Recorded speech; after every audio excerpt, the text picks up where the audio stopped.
Hi everybody, my name is Matt Haynes. I'm an audiobook narrator and I am on a mission to acquaint myself with 52 accents by April 17th, 2016. We go to number 27 in the series, India.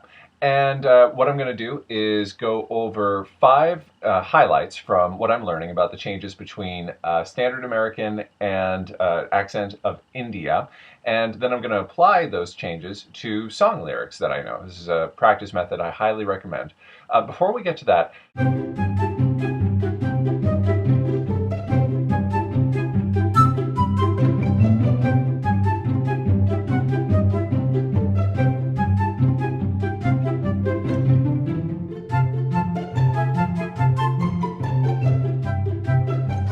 so our accent sponsor for this week, a person from India who has helped me out by reciting the lyrics for me, helping me copy that, and also giving me crucial insight into the accent, is a fellow named Sagar Hauria.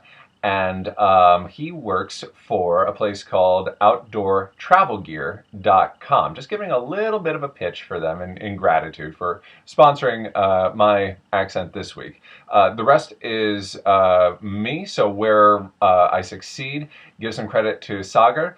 Where I fail, put it all on me and give some feedback as to what could be improved with the accent. Okay, tip number 1 from India. The placement of the tongue in the mouth. Now, this is the Mattoon. This is a portrait of me and where I'm positioning my tongue. So I put it up past the into the hard palate, where the hard palate almost meets the soft palate, and that tends to position me for some of the changes that come across. So instead of these are lyrics from the song we're going to do, I know so many people who think they can do it alone, goes to I know so many people who think they can do it alone. Highlight number 2. The V turning to a W sound. This is where you got to be alert to that the V stays the V if it's at the end of a word, as far as I understand it. So if it's at the beginning of a word, very would be wary. However, in our song, we've got a word like defensive. It wouldn't become defensive. It would become defensive. Number 3, the W turning into something closer to a V. I'm sure there's some ends of the spectrum where it is a pure V. So instead of what can you tell them, it'd be what can you tell them. On the other hand, there are probably other ends of the spectrum where it's a straight W. So it would be what can you tell them. I like to split the difference and start with the V, immediately mushrooming it out into a W. So what can you tell them and what can you say?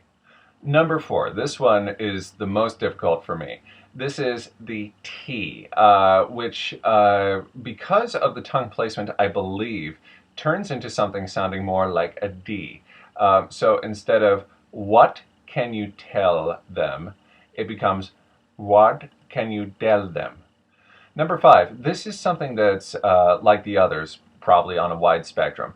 However, to make the accent distinct, if I'm doing a recording of it in a book, not caricature, but distinct, this is what I'm finding is one of the distinguishing qualities.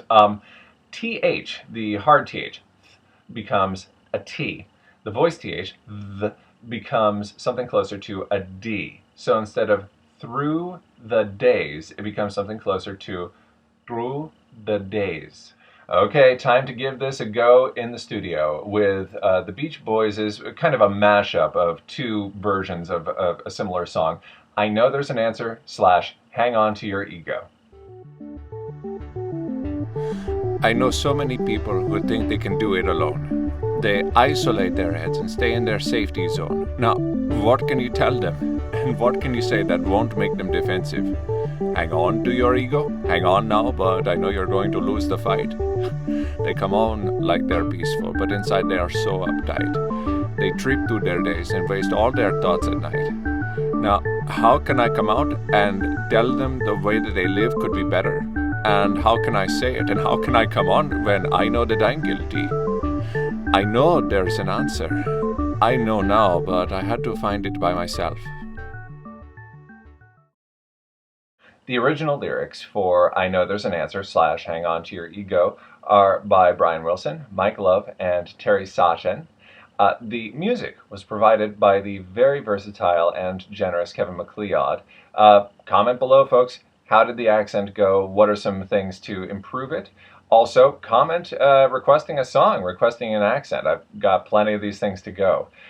Stay tuned next week for Minnesota to Radiohead's Punch Up at a Wedding, and rock on.